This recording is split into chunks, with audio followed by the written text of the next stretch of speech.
दिल्ली प्रदेश की हमारी बहुत ही सक्रिय, परिश्रमी, यशस्वी मुख्यमंत्री बहन रेखा गुप्ता जी और हमारे यहाँ के मंत्री शहरी विकास और जल संबंधी विभाग को देख रहे हैं श्री प्रवेश वर्मा जी, श्री रविंद्र इंद्राज जी, यहाँ के हमारे मेंबर पार्लियामेंट श्री चंदोलिया जी, बहन बांसुरी स्वराज जी,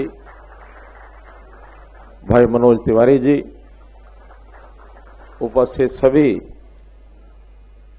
दिल्ली सरकार के हमारे विधायकगण, लोकल बॉडीज के जुड़े हुए सभी सदस्य बंधु, विभागों से जुड़े हुए अधिकारीगण, उपस्थित सज्जनों, बहनों, भाइयों, सबसे पहले तो आज का ये जो प्रकल्प है unveiling of drainage master plan of Delhi, इस अवसर पर मैं आपको बहुत बहुत शुभकामनाएं, बहुत बहुत बधाई देता हूं।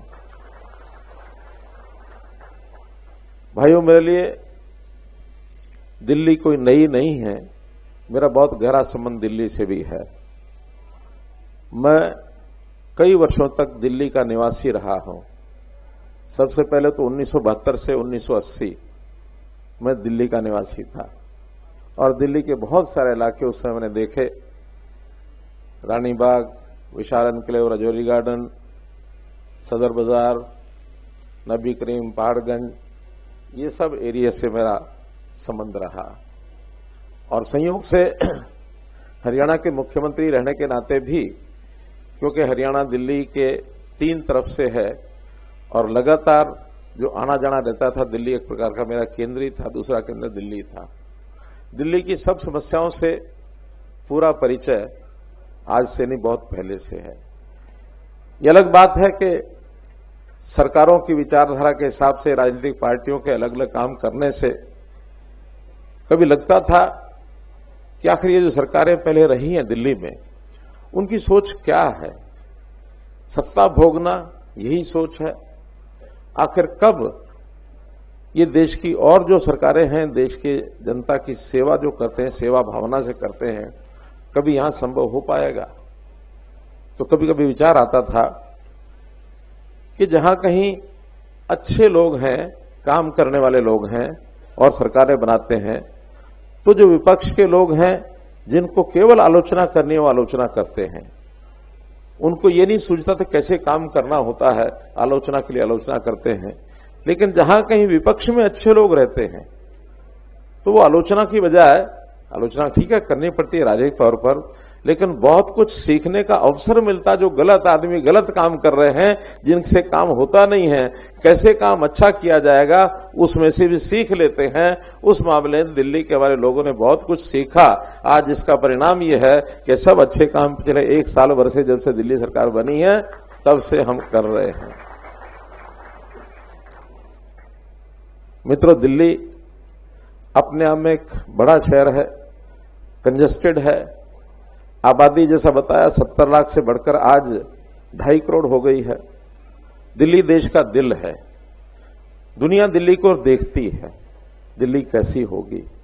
दिल्ली का एक अलग कैरेक्टर भी है, क्योंकि यहां पहले यूटी थी, फिर असेंबली बनी और असेंबली भी आज एक प्रकार से यूटी का ही एक असेंबली है, फुल फ्लेज दिल्ली राज्य नहीं है। इसमें केंद्र सरकार का अपनी भूमिका होती है, योगदान होता है। उसको करने के लिए आज हमारे पास दिल्ली में वो अवसर भी है और दिल्ली की सरकार राज्य की वो भी अपनी है और नीचे जो लोकल बॉडीज हैं उसमें भी हम लोग आपके साथ खड़े हैं। तो ये ट्रिपल इंजन की सरकार आज जो दिल्ली में काम कर रही है, इसका भरपूर लाभ हो भी रहा है, हमने इसका उठाना भी है। कोई भी समस्या को हल करने के लिए हमने क्या करना है, उससे पहले उसकी प्लान बनाई जाती है। उसी प्लान के अंतर्गत पानी की समस्या अपने आप में बहुत बड़ी मूल समस्या रहती है, चाहे वो पीने का पानी हो और चाहे वर्षा के पानी का ड्रेनेज हो और चाहे फिर सीवरेज का सिस्टम हो। इन सब बातों को लेकर के सारी योजना बनाई जाती है। तो आज इस अवसर पर सबसे पहले वर्षा के पानी से निजात कैसे पाई जाए, कैसे दिल्ली को डूबने से बचाया जाए, ये जो ड्रेनेज प्लान बनाया गया है, बहुत इस पर मेहनत लगती है प्लान में। ये छोटे मोटे काम नहीं है, बड़े वर्षों लगते हैं। कई कमेटियां बनाई जाती हैं, कई डाटा इकट्ठा किया जाता है, वर्षों तक उसका अध्ययन किया जाता है, उसके बाद प्लान बनता है। प्लान एक प्रकार से हमारी रूपरेखा बन गई, अब काम करना मुश्किल नहीं रहता, आसान हो जाता है।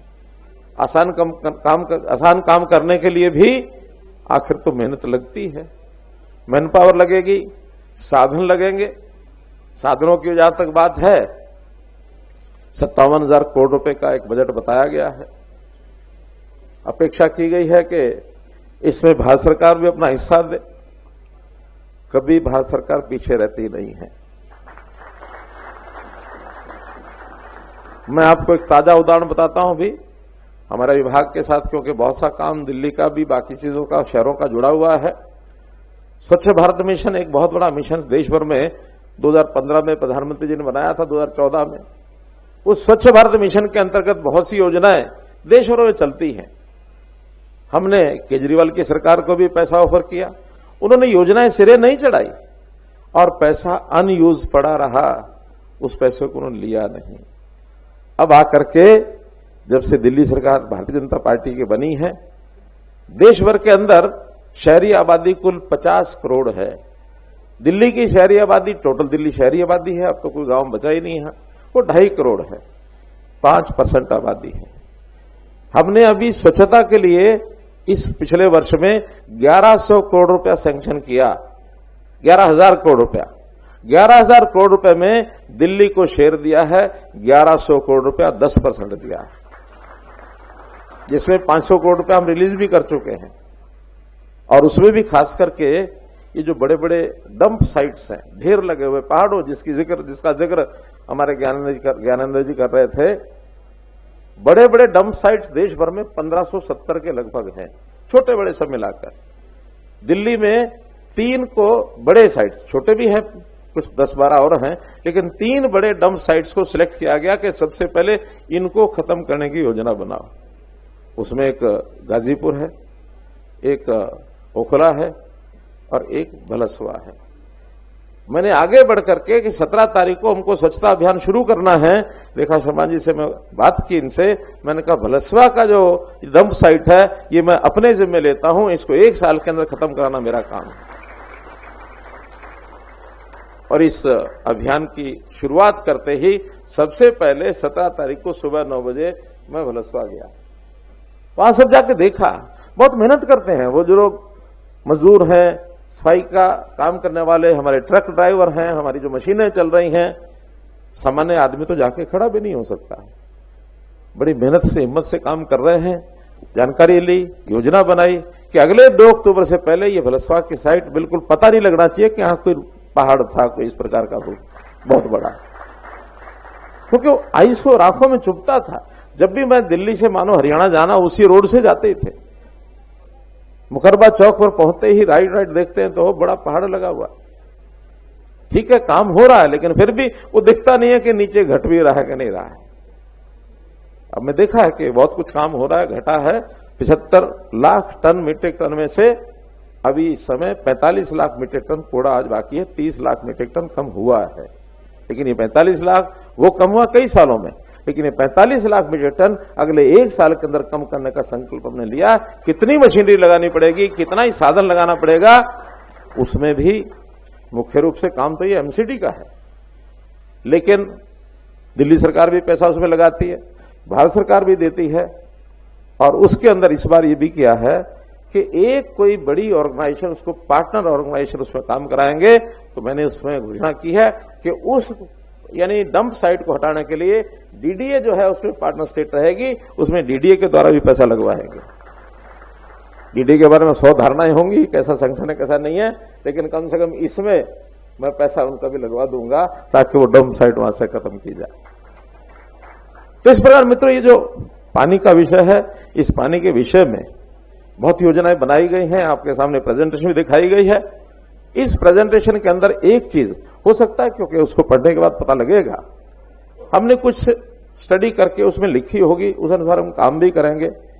इसमें हम नालों की तरफ, ड्रेन, छोटी ड्रेन की तरफ ध्यान देते हैं।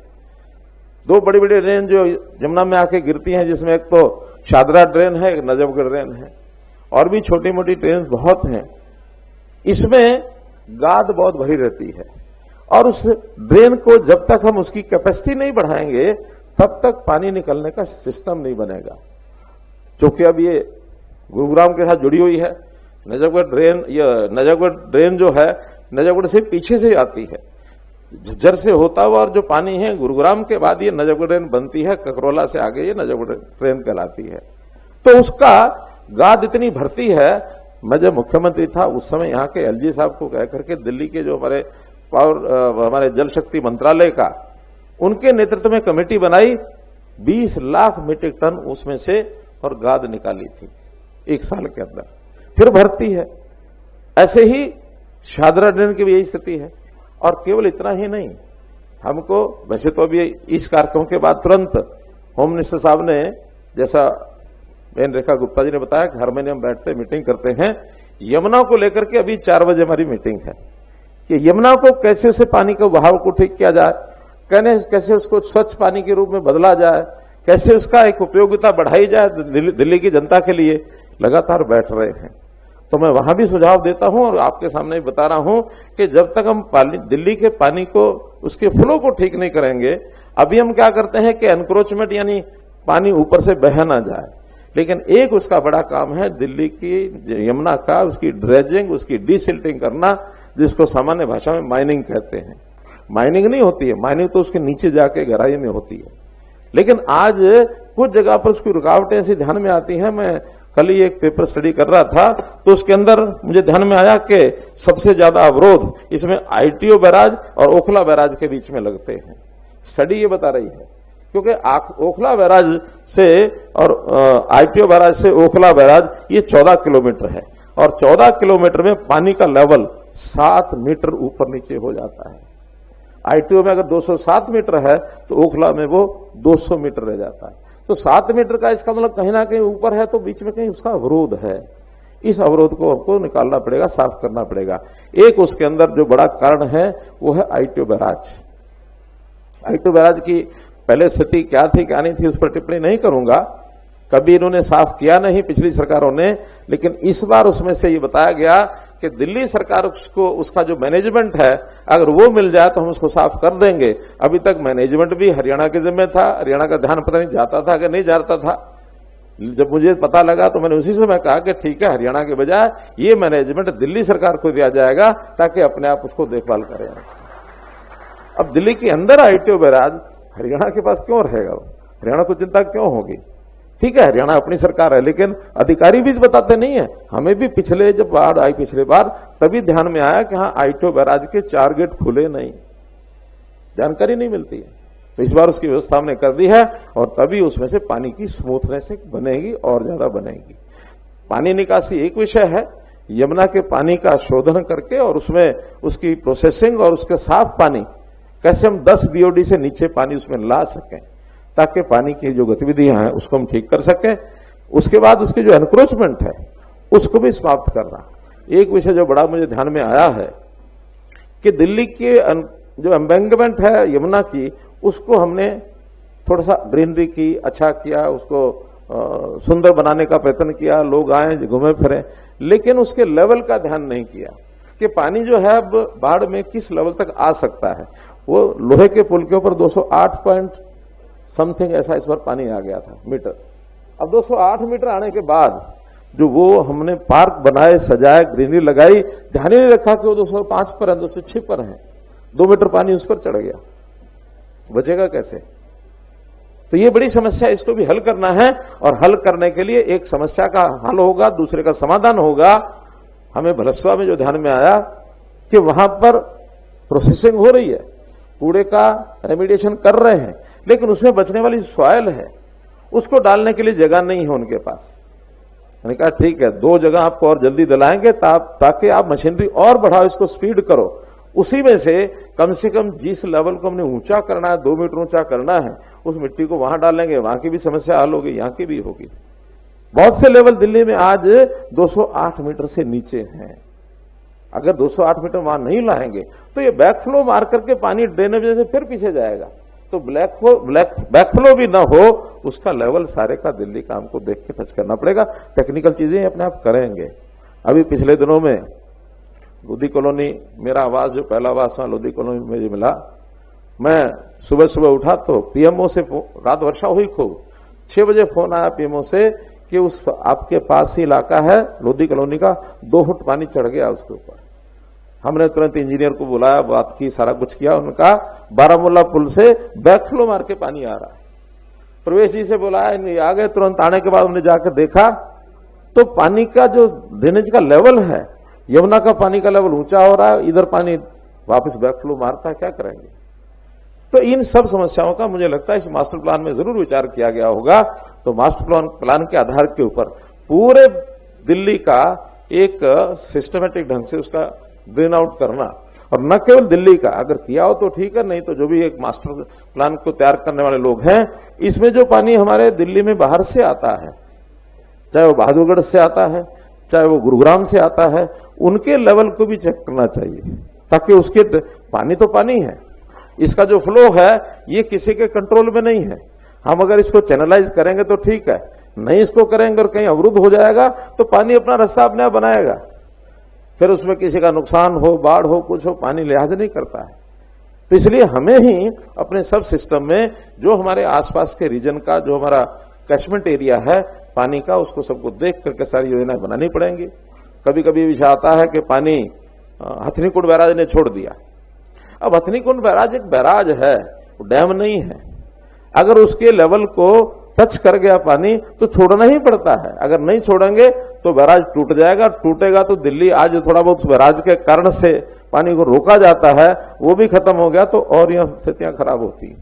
तो उसके बाद एक लेवल के बाद वहां भी डेंजर जो बनता है तो उसमें पानी छोड़ा जाता है, फिर उसको कुछ हरियाणा के खेतों में फैलता है और धीरे धीरे पानी का पैसेज बाहर होता निकलता है।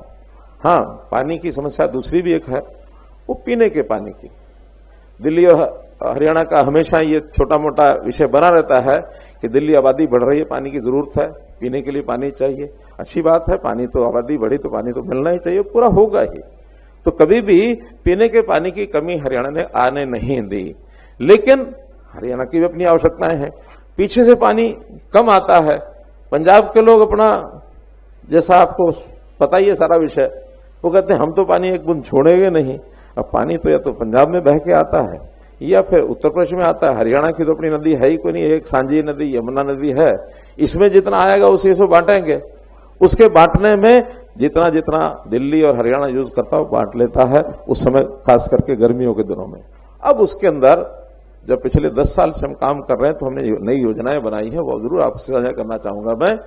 3 ऐसे बड़े डैम, एक हिमाचल में है और 2 हिमाचल उत्तराखंड के मिलाकर के हैं। उसमें पानी का शेयर दिल्ली का भी है, हरियाणा का भी है, राजस्थान का भी है, और उनकी जरूरत जो उत्तराखंड और हिमाचल प्रदेश उनका भी है। रेणुका डैम बनना चालू हो गया है, लखवार डैम बनना चालू हो गया है। किसाऊ डैम का एमओयू किसी एक छोटी सी बात के कारण से वो अभी अड़ा हुआ है और मुझे लगता है अगले 2-3 महीने में उसको भी सॉल्व कर लेंगे। अगर ये तीनों डैम बनते हैं तो निश्चित रूप से पानी की जो भी कमी दिल्ली की है उसको पूरा होने के लिए कोई रोकेगा नहीं, बल्कि और जो जरूरतें वो भी पूरी होंगी। वो राजस्थान की भी पूरी होगी, वो हरियाणा की भी पूरी होगी। तो उनका जो पानी है इन्हीं प्रदेशों के लिए वो आता है। एक नई योजना भी मैं जब मुख्यमंत्री था तो एक सुझाव दिया था, उस पर काम शुरू हो गया है। हथनीकुंड बैराज, यहां पानी केवल बैराज में रोकते हैं, डैम नहीं है। एक साइट की पहचान की गई है कि ये भी हिमाचल और हरियाणा जहां जुड़ता है, वहां पोटा साहब के नजदीक एक वहां डैम बनाया जाए ताकि कुछ बिजली बनेगी और कम से कम 2-3 महीने के लिए पानी की आवश्यकता और पूर्ति हो जाएगी। तो एक नया डैम बनाने का भी CWC के अंदर एक उसका प्लानिंग हमने बना के दिया है। ये भी इस पर काम चल रहा है। मित्रों, ये एक ऐसी चीज है जो पूरे रीजन के नाते हमको सोचनी होती है। किसी एक प्रदेश की समस्या पानी के पीने की या पानी के सप्लाई की अकेले में नहीं हो सकती है। और इसमें एक बड़ा विषय बता करके मैं अपनी बात समाप्त करूंगा। अभी जैसे कहते हैं ना, ब्लेसिंग इन डिस्गाइज, कभी कभी आपत्ति में भी अवसर आ जाता है। ये जो ऑपरेशन सिंदूर हुआ, पहलगाम की घटना हुई, प्रधानमंत्री जी ने घोषणा की कि हम इंडस वाटर ट्रीटी को स्थगित करते हैं, अबेंस में रखते हैं।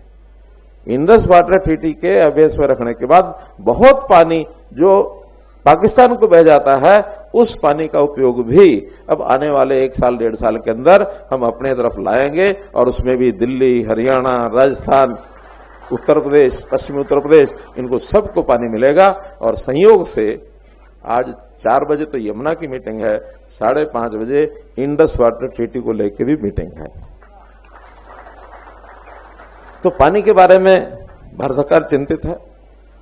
हम अपने विभाग की ओर से भी, चाहे पानी हो, चाहे स्वच्छता हो, चाहे पानी की एसटीपीज हो, सीटीपीज हो, बड़ी समस्याएं हैं, बड़े साधन लगेंगे, बड़ी योजनाएं बनेंगी, इनको सबको हम कर रहे हैं। आज तो इस अवसर पर जो एक इनिशिएटिव हमारे प्रवेश वर्मा जी, हमारी मुख्यमंत्री रेखा गुप्ता जी, दिल्ली सरकार ने जो लिया और ये बड़ी मेहनत के साथ जो ड्रेनेज मास्टर प्लान बनाई है, इसके आधार पर जल्दी से काम शुरू करें। भारत सरकार की ओर से आश्वासन दिलाता हूं कि जितना भी इसमें सहयोग अपेक्षित होगा, निश्चित रूप से पूरा किया जाएगा। बहुत बहुत धन्यवाद।